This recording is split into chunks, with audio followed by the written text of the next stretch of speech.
What's up, guys? Brian Fell Law Group PLLC here with your Florida Law Weekly Case Update. Almost the holidays. We got a bunch of cases this past week. I don't know what happened. There's just like a slew of family law cases. I actually had to narrow them down because they're so good, so many of them. So let's get right to it. First one, super interesting case called Baxter versus Baxter. This has to do with bigamy, of all things. So apparently this couple, they got married in Peru, I think it was about 20 25 years ago. Well, turns out that the day before they got married, supposedly the wife had got divorced from her previous marriage. Well, turns out 20 25 years later they're getting divorced, and all of a sudden the husband claims, wait a minute, this marriage is void.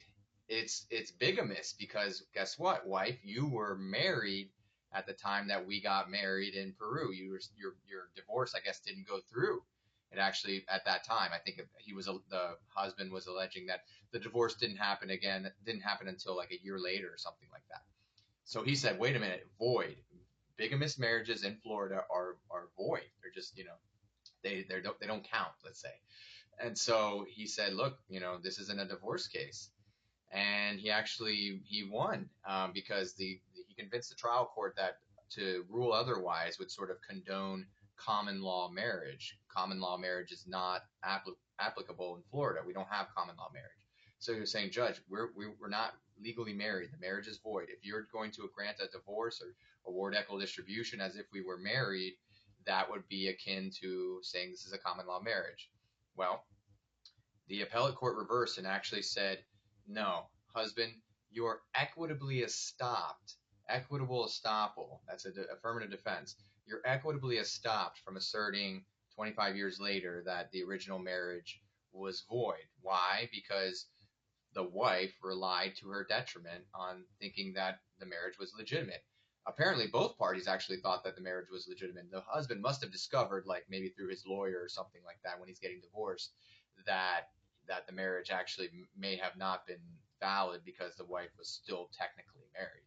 So the appellate court said, look, the trial court, you should have said that the former husband was equitably estopped from asserting that the marriage is void. Interesting issue, because when I think of void, I don't think of like any wiggle room. It's almost like jurisdictional. Like if something is void, I don't know if you can say you're equitably estopped from saying something is void. But anyway, apparently you can do that. So just be mindful of that. If you have somebody that says the marriage is bigamous, use equitable estoppel as an affirmative defense. Next case is Smith-Fullerton versus Fullerton. This is a huge case in my opinion. I don't know. But it has to do with financial discovery in a divorce case where there's a prenup that specifically says the parties waive any entitlement to financial disclosure and discovery in the divorce case. That's really that's like super interesting. So does that mean if you have a prenup where you can put into your prenup, we waive all financial discovery in case we get divorced? To me, that seems like it goes against Florida public policy. Because how else would you get financial discovery on temporary attorney's fees, temporary alimony, things that are non-waivable? It's just sort of, I don't know, it's very interesting. But so what happened basically, the husband, I think it was, filed a motion for protective order saying you can't get any discovery from me.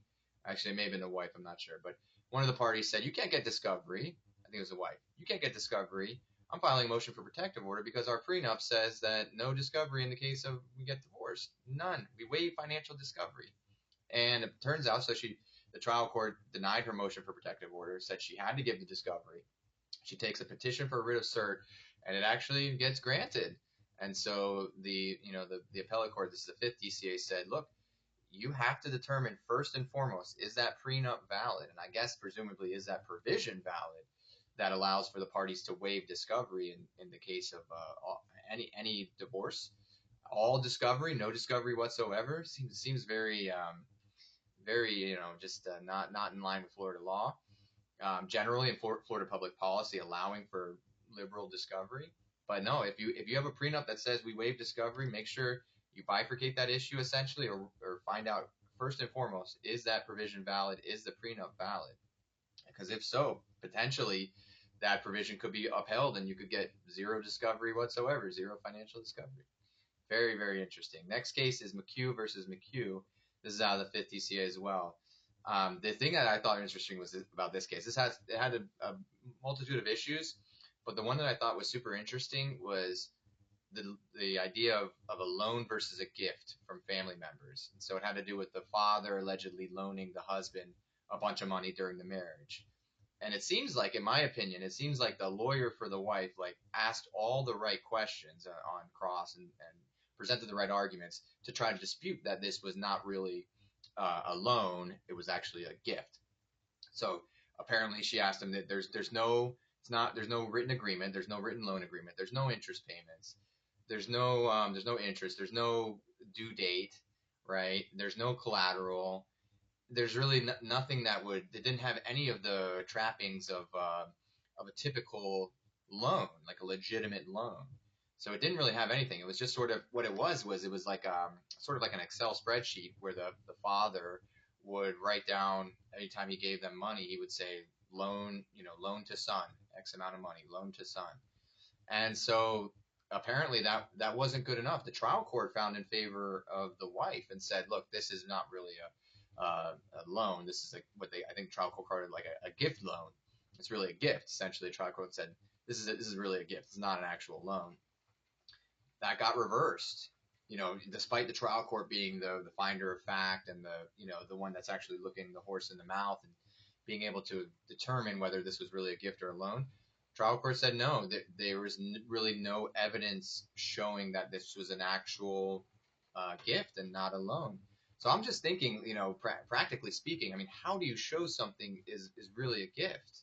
If it had all the trappings of no interest, no written agreement, no due date, things like that. I mean, how would you really, what's to stop somebody from having their parents testify at essentially every divorce case? Have your parents testify that, oh, I kept track of this and it's really a loan. It's not a gift. I'm expecting him to pay me back. The thing that the father testified, he was expecting payment like whenever the son's financial circumstances improved. It sounds so vague to me, but anyway, apparently that's good enough, at least in the 5th DCA. So keep that in mind if you're arguing gift versus loan. Next case is De La Cruz versus Garcia, and this is out of the 4th DCA. This is another Hague Convention case, which I spoke about a Hague Convention case a few weeks ago, and this is sort of the opposite.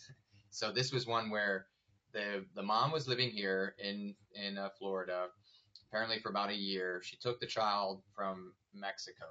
Dad's living in Mexico. It's a 10-year-old child. I think it's a daughter. And it has to do with the mature child exception. And so the trial court here found in favor of saying that, look, this is a mature child. The trial court let the child testify, apparently, or maybe in camera, and listened to the child and found that, look, this is a mature child. She says she really wants to stay here and remain here with her mom here in Florida and not go back to Mexico. And so the trial court said, okay, I'm gonna deny the Hague petition, essentially based on the mature child exception.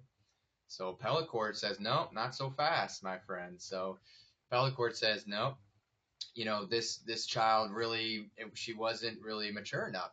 From her testimony, the reason why she wanted to stay here in Florida, it sounded like, I guess according to the trial court, that she wanted to stay here because she had friends here. She wanted to attend high school here. She had an upcoming trip to Orlando that she wanted to go to. And trial court perhaps the appellate court perhaps reweighing the evidence. I don't know. But the appellate court said, look, that basis is not sufficient to show that she's a mature child. That said, she's an immature child, essentially. She didn't have the maturity to comprehend or appreciate the long-term impact of her decisions. And so they said, look, she's not a mature child. You don't get that exception. The other thing that was key here is that if you're going to do the mature child exception, the child really has to have what they call a particularized objection to returning back to her home country. This would be Mexico. So the child has to show, like, why does she really not want to go back to Mexico? It can't just be, I don't want to go back because I want to stay here with my mom.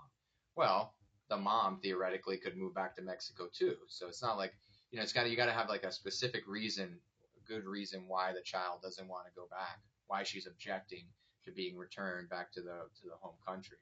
And the court basically said that The child had been living here with the mom for a year.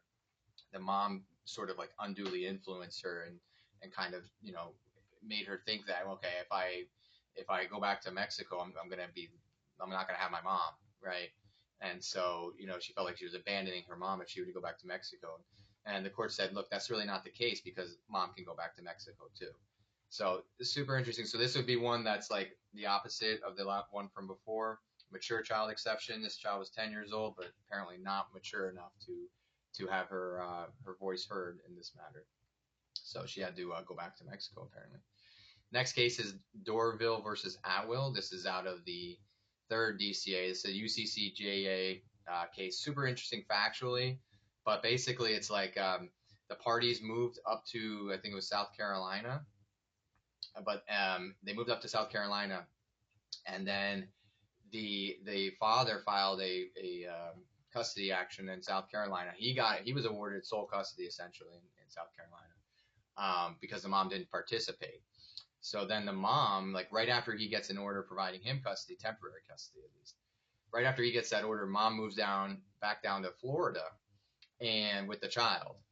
And so then the mom files a petition here in Florida. The trial court here in Florida dismisses mom's petition, says there's already an order establishing child custody in South Carolina. So, we don't have jurisdiction essentially.